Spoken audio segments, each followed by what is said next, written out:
Have you ever wondered what truly defines a person's worth? Is it a bespoke suit, meticulously tailored from the finest fabrics on Savile Row? Is it a multi-million-dollar luxury car parked proudly at the entrance of a high-end venue? Or perhaps the sheer number of digits in a bank account? People in this world often look at these glittering exterior layers to judge a human being. They use them to decide whether someone is worthy of a simple greeting, a warm smile, or even a basic shred of respect. But for me, having walked through almost an entire lifetime of tumultuous highs and lows, I have come to realize that those things are nothing more than transient bubbles on the water's surface. When the great storms of life strike, those bubbles vanish, leaving behind only the raw, unfiltered truth of who we are at our core. My name is Arthur Pendleton. This year, I turned 70. To the outside world, I am the founder and chairman of Pendleton Hospitality, a colossal empire owning a legendary chain of five-star hotels and restaurants across the United States, valued at billions of dollars. People call me a living legend, a man who rose from the ashes of adversity to build a magnificent kingdom of crystal and marble. But when I look in the mirror every morning, staring at the deep creases on my forehead and my snow-white hair, I see someone else. I see a soldier. First and foremost, I am, and always will be, a soldier. I served as a recon captain in the 1st Infantry Division. I marched through the unforgiving, blood-soaked jungles of war, where the line between life and death was as thin as a single thread. I watched my brothers in arms, men of flesh and blood, fall into the cold mud, sacrificing their lives so that this country could enjoy peace. When I finally took off my uniform, I returned home with nothing but my bare hands, a body scarred by shrapnel, and a soul deeply wounded by combat. Yet, it was the iron discipline of the military, and relentless perseverance, and a simple philosophy of human decency that helped me erect this empire. Throughout my journey of building Pendleton Hospitality, I have always drilled one core principle into the minds of my associates, managers, and every single frontline employee. True luxury does not reside in expensive marble imported from Italy, nor does it live in the dazzling crystal chandeliers radiating light across our ceilings. True luxury lies in how we treat our fellow human beings when they are at their absolute lowest. A perfect service must possess a soul, and that soul is built upon empathy and kindness. But lately, standing at the pinnacle of power and wealth, I have begun to smell the scent of decay wafting through my own magnificent lobbies. The financial reports sent to our corporate headquarters in New York are always pristine, boasting skyrocketing growth and cash flowing into our accounts at a dizzying pace. Yet, beneath that glittering veneer, I noticed a quiet, troubling rise in guest complaints about the arrogant, dismissive attitude of our staff. The people standing in our pristine lobbies seemed to have been blinded by the money. They had begun to discriminate, sneering at and looking down upon guests who appeared simple or unpretentious. They forgot that it is the ordinary people who build the very foundations of this society. And so, on a bitterly cold winter night in Chicago, amidst a raging blizzard, I decided to take an unannounced trip. I shed my bespoke suit, locked away my expensive watch, and slipped into an old, faded olive-green military field jacket. I pulled on a worn veteran's cap and picked up a battered, frayed canvas duffel bag. I wanted to step into the shadows myself, playing the role of the most ordinary insignificant guest, an old, weathered soldier beaten down by the elements to see if the roots of my empire were still strong. I wanted to see if, beneath the brilliant glare of those crystal chandeliers, human decency still existed. The blizzard that slammed into Chicago that night was a true wrath of nature. Howling winds battered my skin, carrying the bone-chilling cold of Lake Michigan. The snow fell so thick it erased the boundaries of the streets, reducing visibility to mere yards. My left knee, where a piece of shrapnel from a mortar shell had lodged itself decades ago, began to throb with a sharp, numbing pain with every limping step. The cold was like a rusted nail slowly driving deep into my joints, a bitter reminder of the freezing trenches of my youth. I pulled the brim of my veteran's cap down to shield my eyes from the biting snow, gripped the strap of my battered canvas bag, and limped toward the towering, magnificent skyscraper of the Grand Horizon Hotel. Seen from afar, the hotel rose like a palace of light in the heart of the freezing darkness. The warm, inviting glow radiating from the massive glass windows promised a perfect sanctuary.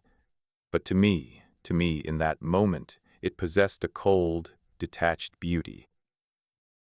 As I drew within a few paces of the marble steps leading to the main entrance, a sudden, violent gust of wind caught me off guard. The ground was slick as ice. My left leg buckled under a sharp spasm of pain. I lost my balance and collapsed heavily onto the freezing snow, right in front of the VIP entrance. The fall shook me to the core, leaving my body aching. The canvas duffel bag slipped from my grasp, its zipper bursting open to scatter my few personal belongings across the snow. They were simple, worthless things to any onlooker: a scratched brass military compass, a battered stainless steel canteen, and a small, yellow journal containing scribbled notes from my days in the service. To anyone else, they were junk. But to me, they were my blood and bone sacred keepsakes of the brothers who died so that I could draw breath today. I tried to push myself up, but the agonizing pain in my knee left me helpless. Right then, through the warm, polished glass doors of the lobby, I spotted Charles Montgomery, the senior lobby manager of this branch.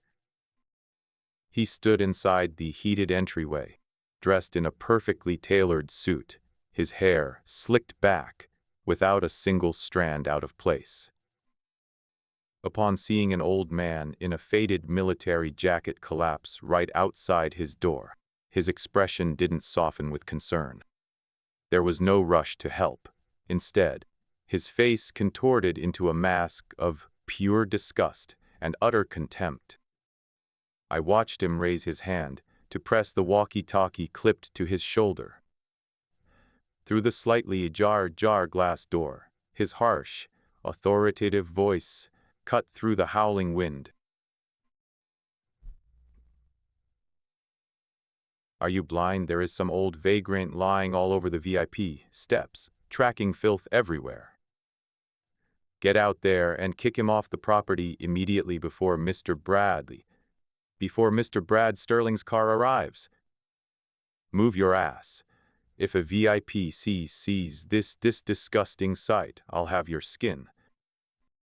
Hearing those words, a cold shiver ran down my spine. It wasn't the chill of the Chicago blizzard. It was the freezing realization of how hollow my empire had become.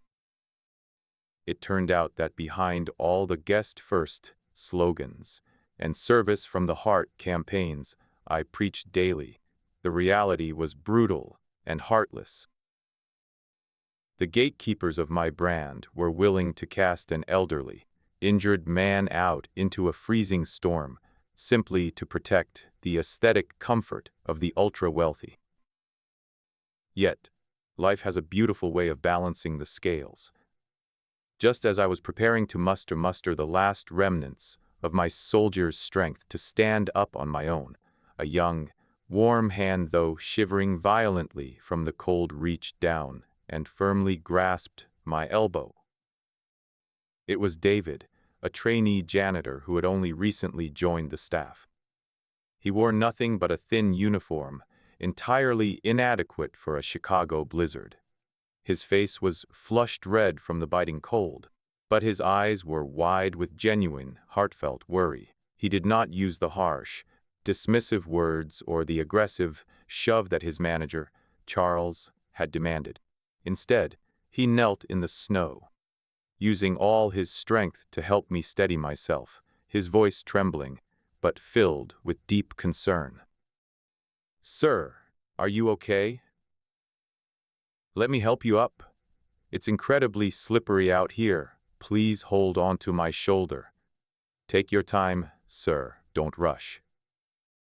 I leaned on David's youthful strength and managed to stand upright. Looking closely at his face, I froze. He had remarkably bright, honest eyes, reflecting a profound, quiet sincerity, eyes that instantly reminded me of James, my old squad mate who had thrown himself in front of a bullet for me so many years ago.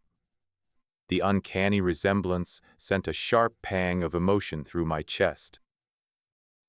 David didn't just help me up. He knelt back down to gather my scattered belongings from the snow. He gently brushed the snowflakes off my brass compass, placing it and the steel canteen back into my canvas bag with utmost care before zipping it shut.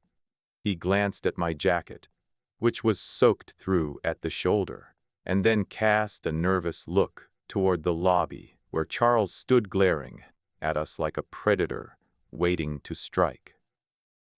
Quickly, David reached into his pocket, pulled out a small, warm pocket warmer, pressed it into my hand, and whispered, "Sir, this to warm your hands.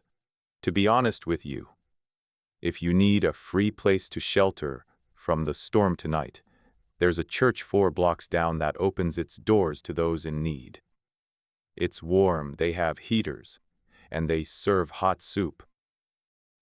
This hotel is the Grand Horizon. The room rates here are astronomically expensive, meant only for the ultra-rich. And my manager inside, he is very hostile to people who look simple. Let me hail a cab and pay the fare to take you to a decent, affordable motel nearby. I'll cover the cost, sir." I looked deep into David's eyes. This young man's selfless, unconditional kindness was the most precious thing I had encountered in years of navigating a corporate world defined by greed and deceit. In a society where people willingly trample over one another for gain, here was a struggling, underpaid youth willing to part with his hard-earned money to help a stranded stranger. I patted his shivering hand, offered a warm smile, and replied in a raspy, weathered voice, "You have a good heart, David, but do not worry about me. I am not looking for a free shelter. I wish to rent a room here tonight because I have business to conduct in this city. I have the means to pay. Please lead me inside." David was stunned for a moment. He looked at my battered canvas bag, then at the bright lobby where Charles's menacing gaze promised severe repercussions. But seeing my shivering frame and my painfully limping leg, his human decency triumphed over his fear of losing his job. He nodded, using his own body to shield me from the wind as he opened the sliding glass doors and guided me into the grand lobby. The moment my worn, wet boots stepped onto the pristine, polished white Italian marble of the grand lobby, leaving faint, watery tracks behind, the warm atmosphere of the room instantly froze. The stark contrast between the lavish luxury of the hotel and my disheveled, weathered appearance created a scene that these employees clearly found offensive. Tiffany, the head receptionist on the VIP shift, immediately snapped her head up from her expensive smartphone. She ran her sharp, judgmental eyes over me from head to toe with blatant disgust. She slammed her designer pen onto the marble counter with an irritating clack. Before either David or I could even approach the desk, Charles Montgomery intercepted us, planting himself directly in our path. Folding his arms across his chest, his chin tilted high, he unleashed his venomous contempt. David, my words mean absolutely nothing to you. I told you to throw this vagrant off the property. Why did you bring him in here to track filth all over the floor? I just had polished. Do you have any idea who this area is reserved for? Look at how he is defiling the five-star image of our hotel.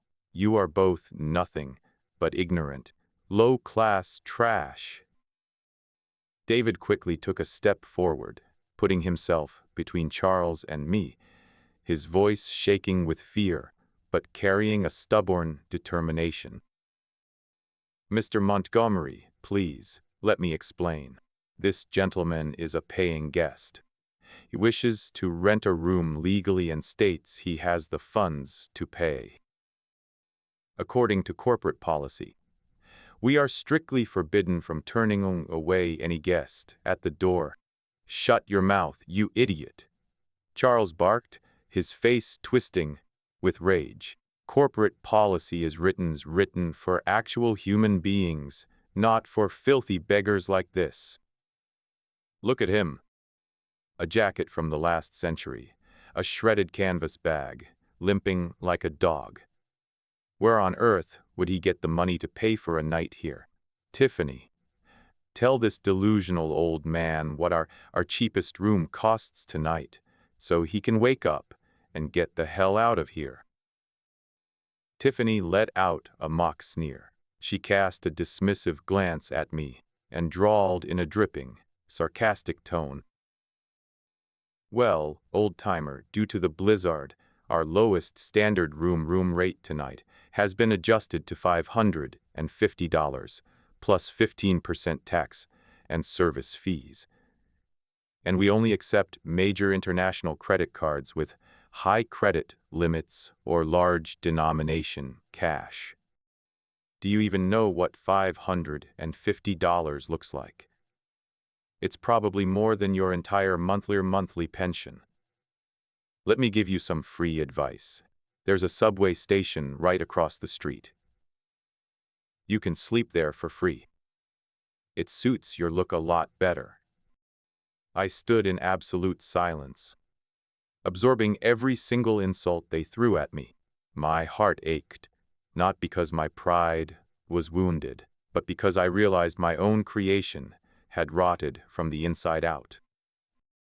The people representing the face of Pendleton hospitality were uneducated, cruel elitists who openly humiliated the less fortunate. I did not raise my voice.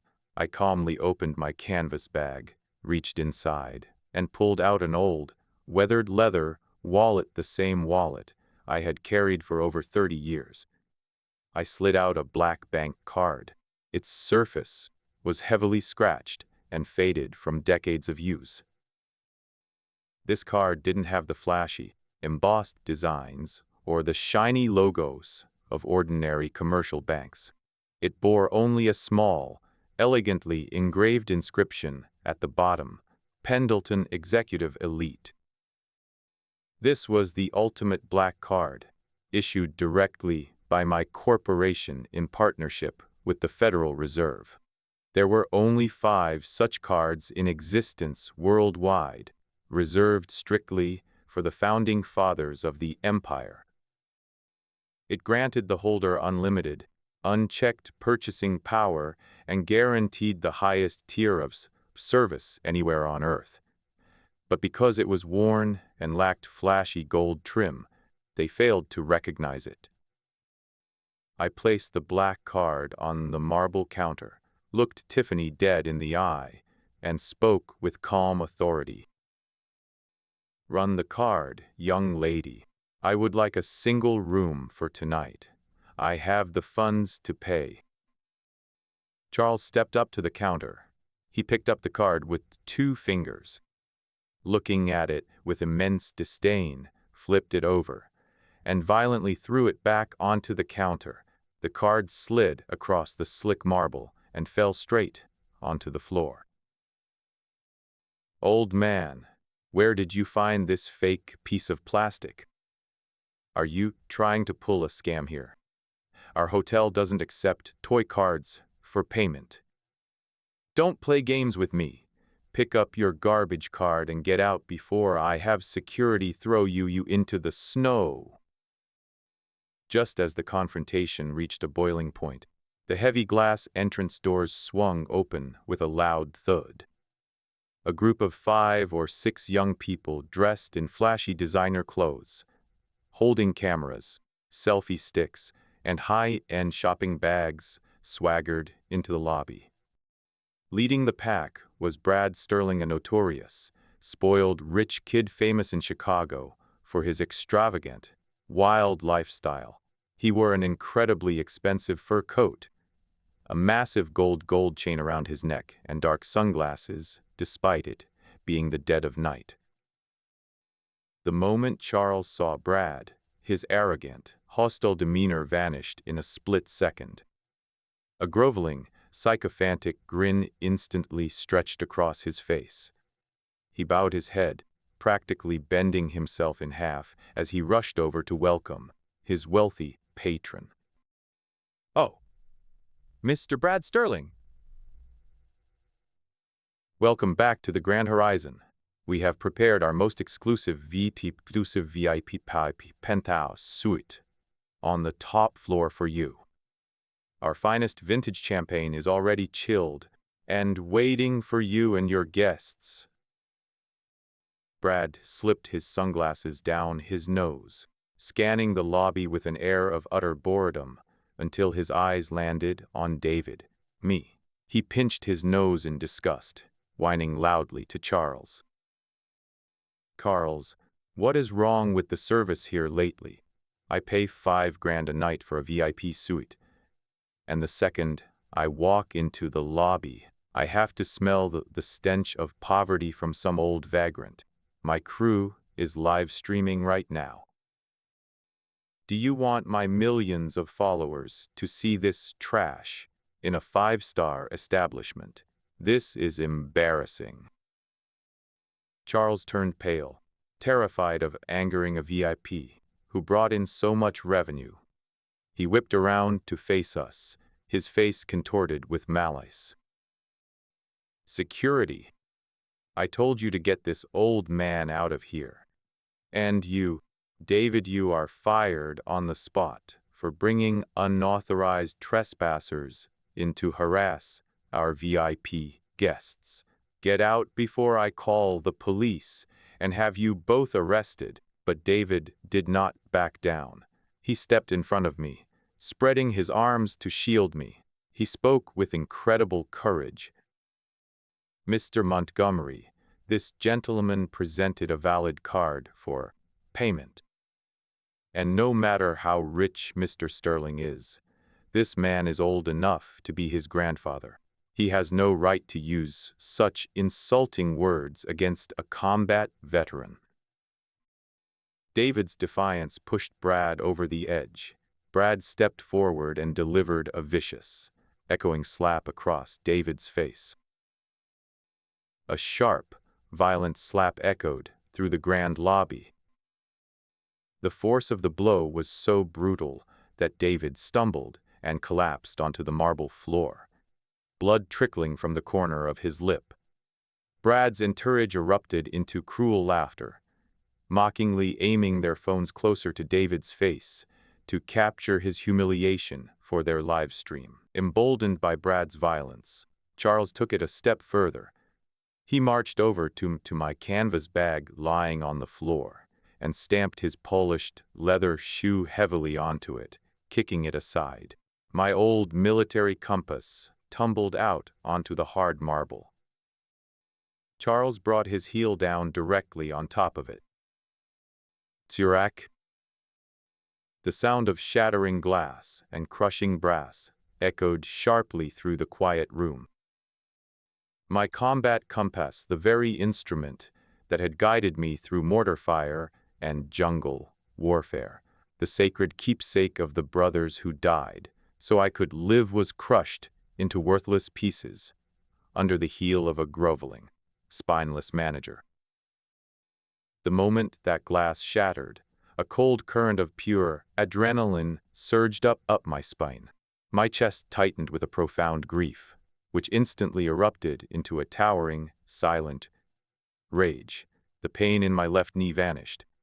I stood perfectly erect, my shoulders square, my posture transforming instantly. My eyes, once weathered and tired, narrowed into the sharp, lethal gaze of a recon captain commanding a battlefield. I didn't even look at Brad. I locked my eyes onto Charles, my voice dropping to a low, chilling register that felt like it froze the air in the room. I asked him if he had just said that money is the law here. Charles sneered, nodding arrogantly, declaring that in this society, without money, I was nothing but dust beneath their feet. I didn't waste another word on him. I knelt down, helped David up, and took the shattered pieces of the compass from his trembling hands, placing them gently into my pocket. I told him to stand firmly behind me. I pulled my old flip phone from my pocket and dialed a direct, secure line to Sarah Jenkins, the chief executive officer of the entire nationwide corporation. She answered immediately, her voice formal and respectful, but I cut her off with the cold, absolute authority of a commanding officer. Sarah, I am in the lobby of the Chicago branch. You have exactly 60 seconds to get the entire executive board down here to meet me. If you are 1 second late, don't bother showing up for work tomorrow. I hung up. Charles and Tiffany erupted into mocking laughter, calling me a delusional, pathetic old man for pretending to command the CEO of a multi-billion-dollar corporation. But I simply stood there, an immovable force in the center of the glittering lobby, letting their mockery wash over me. In my head, I calmly counted down the seconds. Their time was running out. Exactly 59 seconds later, the chime of the VIP elevator rang out repeatedly in rapid succession. The doors slid open, and a group of about 10 executives in immaculate black suits, their faces pale with sheer panic, rushed out into the lobby. Leading them was Sarah Jenkins. She was running so fast, she nearly lost her footing on the slick marble. Charles gasped when he saw Sarah. Assuming this was his moment to shine, he quickly ran over to her, plastering on his most sycophantic smile to boast about how he was handling a troublesome vagrant in the VIP lobby. His reward was a ferocious, ringing slap across his face from Sarah herself. The blow sent him stumbling backward, his designer glasses flying off his face as he collapsed onto the floor. He stared up at her in utter bewilderment, clutching his burning cheek. "Miss Jenkins, why did you strike me?" "I was only protecting the five-star image of the hotel. I was getting rid of a beggar." Sarah didn't even look at him. She sprinted past him and stopped directly in front of me. To the absolute horror of every employee in the lobby and Brad's stunned entourage, Sarah dropped to her knees on the cold marble floor, bowing her head in a deep, 90-degree sign of absolute reverence. The 10 executive board members behind her immediately followed suit, bowing deeply, none of them daring to make eye contact with me. Her voice trembled violently as she spoke. Mr. Pendleton, please forgive us. I beg of you to forgive our delayed arrival and the atrocious, unforgivable conduct of our staff. We throw ourselves at your mercy." An oppressive, terrifying silence fell over the grand lobby. The soft jazz music continued to play from the ceiling speakers, but no one dared to breathe. Brad's smartphone slipped from his hand, shattering on the marble floor. Tiffany stood paralyzed behind the front desk, the color completely drained from her face, her lips trembling uncontrollably. I slowly adjusted my veteran's cap. I walked over to Charles, looking down at the manager, who was now cowering on the floor like a cockroach. I spoke, my voice echoing with absolute authority. "You were right about one thing, Charles. You said money is the law, but you seem to have forgotten who wrote the law in this house. I own this building. I own this entire hotel chain. I own the chair you sit in, and I own the very future you thought you had." Charles began to crawl toward me, weeping hysterically, attempting to grab the hem of my pants to beg for mercy, blabbering about his family, his career, and how he was just trying to maintain standards. I stepped back, keeping myself far away from his filthy hands. I pointed an accusing finger at him. My 5-star standards were built on human decency, not on the humiliation of the working class. When you insulted my uniform, when you crushed the compass of my fallen brothers under your heel, you insulted the very men who bled so you could sit here in a designer suit. You are a disgrace. I turned my gaze to Tiffany, who had collapsed onto her knees behind the desk. I addressed her cold, shallow prejudice. "And you, young lady, you used the petty power of a receptionist badge to judge a man's worth by his clothes, all while failing to recognize the elite executive card I placed on your desk. Your ignorance is matched only by your cruelty." I turned back to Sarah Jenkins and delivered my verdict.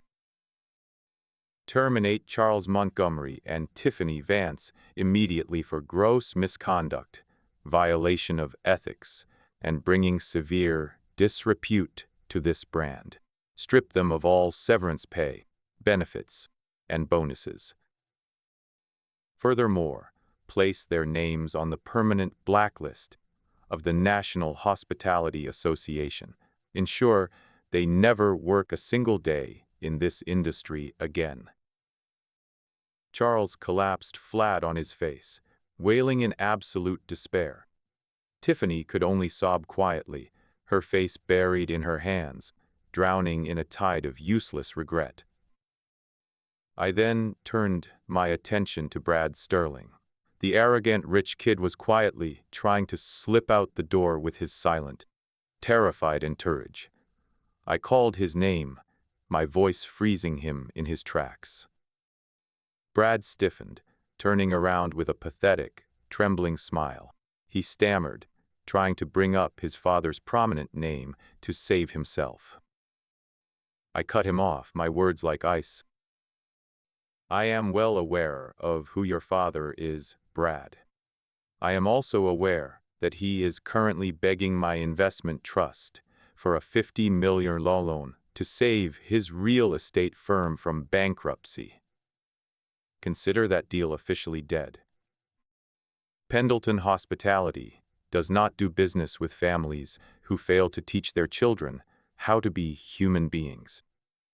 That slap you just gave my employee is going to cost your family exactly $50 million.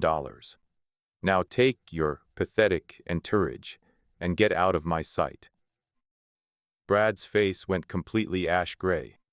He realized in an instant that his mindless cruelty had just single-handedly ruined his family's empire. He hung his head in absolute humiliation and led his silent friends out into the freezing blizzard.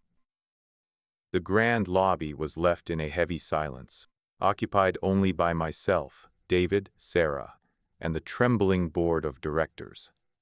I walked over to David. I looked at the dark bruise forming on his young cheek, and then at his hands, which were still trembling as he clutched the broken pieces of my compass. I gently took the shattered pieces from him and placed them back in my pocket. I asked him his name, and he stammered, David Miller, sir." When I asked him if his father had been a soldier, he looked up, tears welling in his eyes. Completely shocked. "Yes, sir. How did you know?" I smiled warmly, my voice softening. "Because the way you protect the elderly, the way you stood up to a wealthy tyrant, and the way you respected this old veteran's cap. Only a child raised by a true soldier carries that kind of blood, David."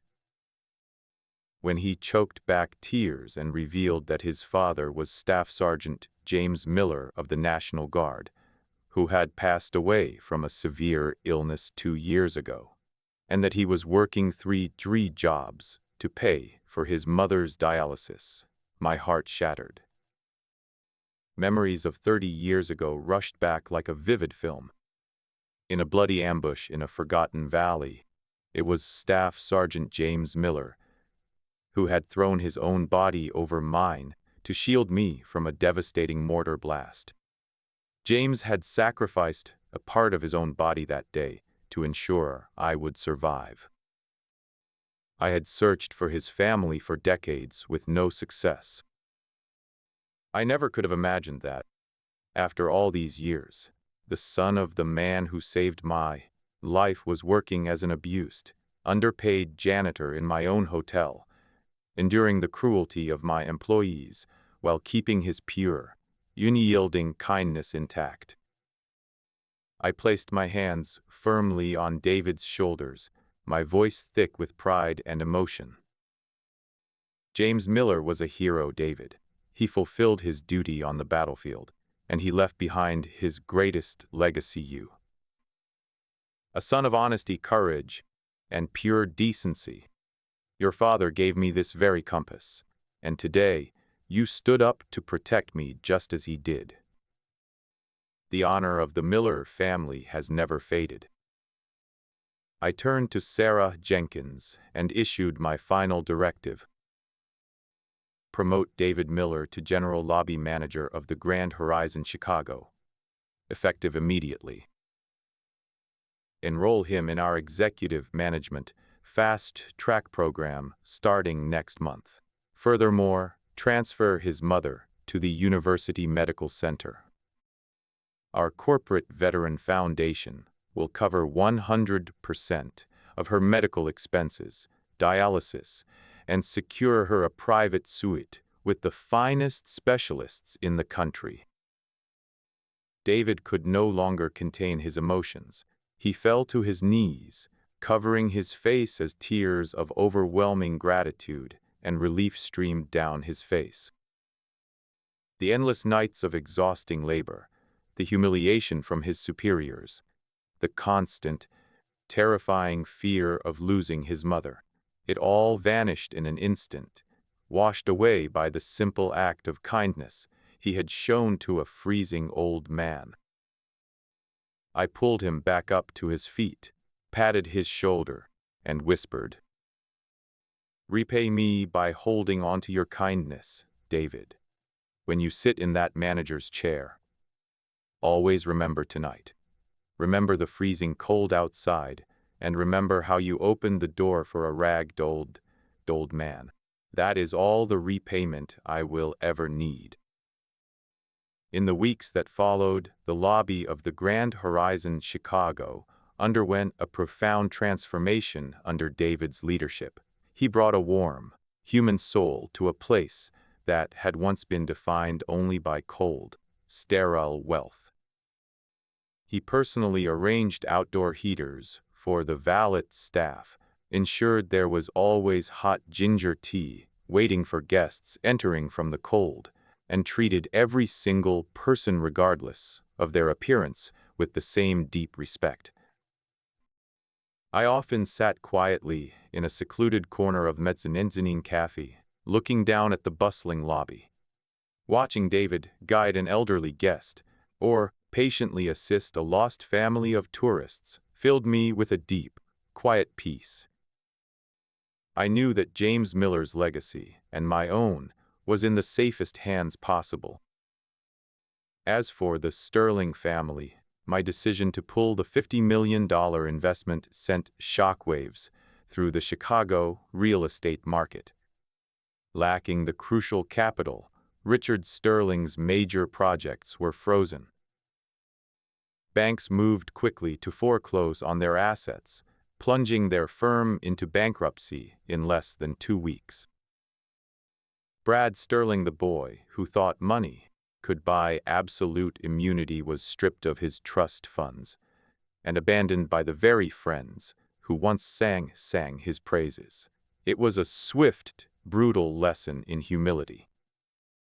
Charles Montgomery and Tiffany Vance received the karma they had so diligently sown.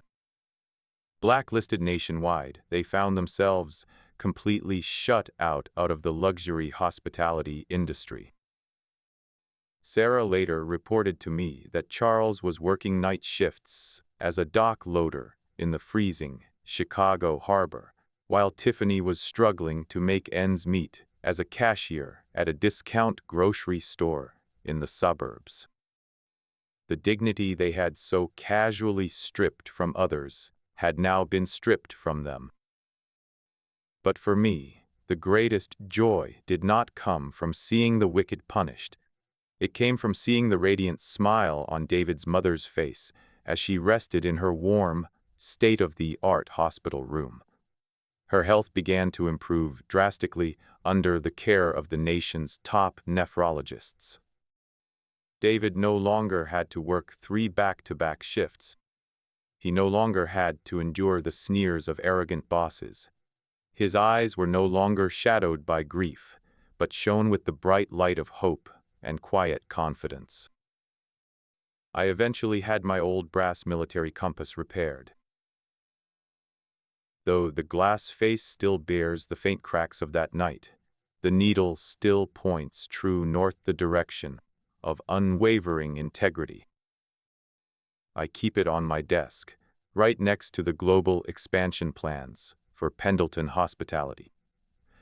Every time I look at those crack lines, I am reminded of my duty to keep the soul of an old soldier alive in a world ruled by stone and steel.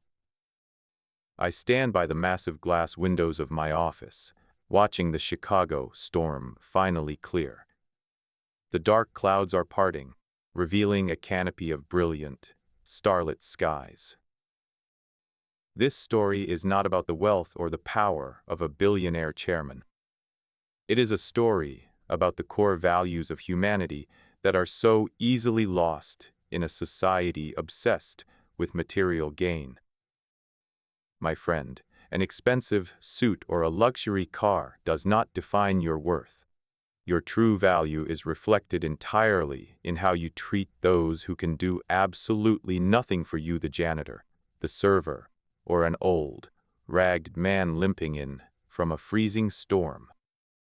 Where there is arrogance born of wealth, there is a decay of the human soul. Where there is arrogance born of wealth, there is a decay of the human soul.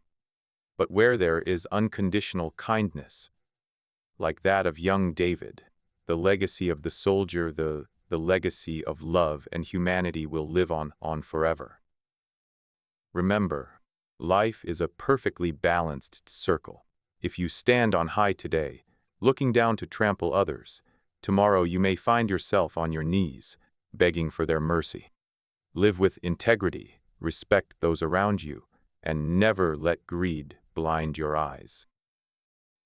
Thank you for listening to my story.